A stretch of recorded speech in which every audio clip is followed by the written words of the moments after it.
Hi all, welcome to my YouTube channel. ఈరోజు మనం కొత్త రెసిపీని ట్రై చేద్దామండి. ఈ కొత్త రెసిపీ ఏమిటంటే చిర్రాకు అలసందల పప్పు కర్రీ అండి. ఈ కర్రీ ఎంతో రుచిగా ఉంటుందండి. ఇంతవరకు ఈ కాంబినేషన్ కర్రీ వీడియోని ఎవరు యూట్యూబ్లో పెట్టలేదు. ఈ కర్రీని జొన్నపిండి సంగటితో తింటే భలే రుచిగా ఉంటుందండి. ఇవి చిర్రాకు అలసందల పప్పు కర్రీకి కావలసిన పదార్థాలండి. మనం అలసందలను 1 గంట ముందుగా నానబెట్టి పక్కన ఉంచుకోవాలండి. తర్వాత కుక్కర్ తీసుకొని అందులో అలసందలను వేసి 2 కప్పుల నీళ్లు పోసి క్యాప్ వేసి 4 విజిల్స్ వచ్చేంత వరకు మనము ఉడికించుకోవాలండి.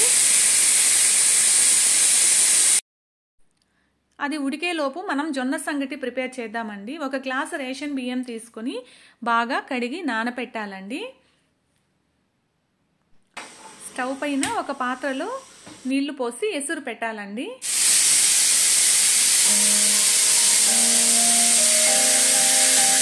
ఓకే అండి, ఇప్పుడు ఎసురు బాగా మరిగింది కదా. ఇప్పుడు నానబెట్టిన బియ్యంని వేసి బాగా ఉడకనివ్వాలండి. ఓకే అండి, రైస్ అయితే మనకి బాగా కలపలా ఉడుకుతుందండి. ఇంత లోపల అలసందలు కూడా మనకి ఉడికిపోయాయండి. ఇప్పుడు మనం కొన్ని అలసందలను పక్కన తీసి పెడతామండి.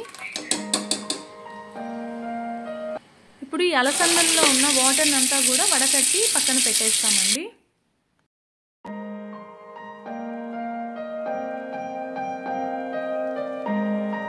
ఇప్పుడు కుక్కర్ తీసుకొని అలసందలతో పాటు పచ్చిమిర్చి అండి, నా దగ్గర పచ్చిమిర్చి కొన్ని ఉన్నాయి కాబట్టి ఎండుమిర్చి కూడా 2 వేసాను. తర్వాత ఉల్లిపాయలు, టమోటాలు, ఆకు, పసుపు, నీళ్లు వేసి కుక్కర్ క్యాప్ వేసి స్టవ్ మీద 4 విజిల్స్ వచ్చేంత వరకు ఉడకపెట్టాలండి. ఈ కర్రీకి మొత్తము పచ్చిమిర్చి వేస్తేనే చాలా టేస్టీగా ఉంటుందండి.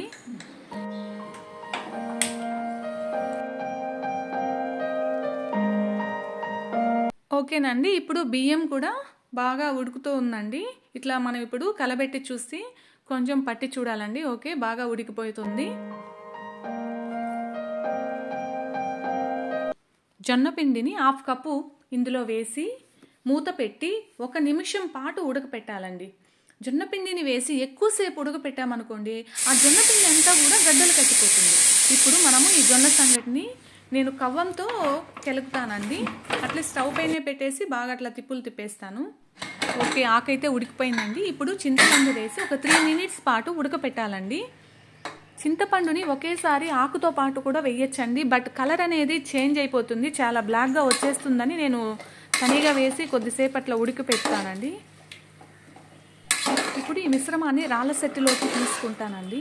నేను ఆల్మోస్ట్ పప్పు ఎనపడానికి ఈ సట్టినే యూజ్ చేస్తానండి.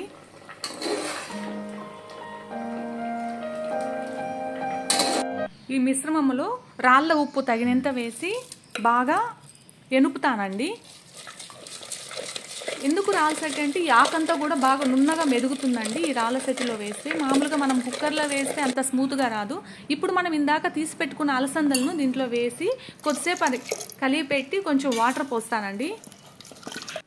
ఇప్పుడు మనము కడాయిలో 2 స్పూన్లు ఆయిల్ వేసి కొంచెం కాగిన తర్వాత ఎండుమిరప ఒడిమండి, ఇది ఫస్ట్ ఎండుమిరప వేసి కొంచెం దోరగా వేయించాలండి. ఇలా వేయడం వల్ల మనకి కర్రీలో కారం తక్కువైనా కూడా ఇది కొంచెం స్పైసీగా ఉండడం వల్ల బాగుంటుందండి. సో ఇప్పుడైతే కలర్ అయితే వచ్చింది కాబట్టి ఇప్పుడు ఈ వడిమి ఉంది కదా, ఈ వడిమిని కూడా దీంట్లో వేసేస్తానండి. వడిమి వేసినప్పుడు స్మెల్ అయితే భలే ఉంటుందండి. ఇట్లా పప్పు ఆకుకూరల కర్రీకి ఖచ్చితంగా ఈ వడిమిని వేస్తామండి.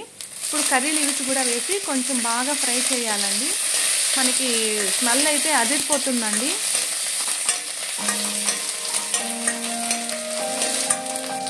ఇందులోని కొంచెం పసుపు వేస్తే కొంచెం కలర్ఫుల్గా ఉంటుందండి. అట్లా వేసి కలబెట్టాలండి. ఇంత లోపల మనం ఎనిపి పెట్టుకున్న ఆ పప్పు ఆకు మిశ్రమాన్ని ఇందులో వేయాలండి. స్మెల్ అయితే సూపర్గా ఉందండి. అంతే అండి, ఎంతో రుచికరమైన కమ్మనైన చిర్రాకు అలసందల పప్పు కర్రీ రెడీ. ఇప్పుడు మనము జొన్న సంగటిని చేద్దామండి.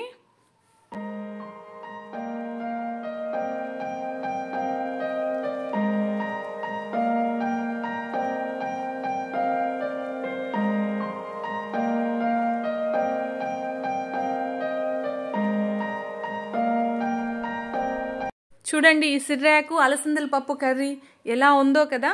దీనిని వేడి వేడి జొన్నపిండి సంగటితో కలిపి తింటే ఆ టేస్టే వేరప్ప.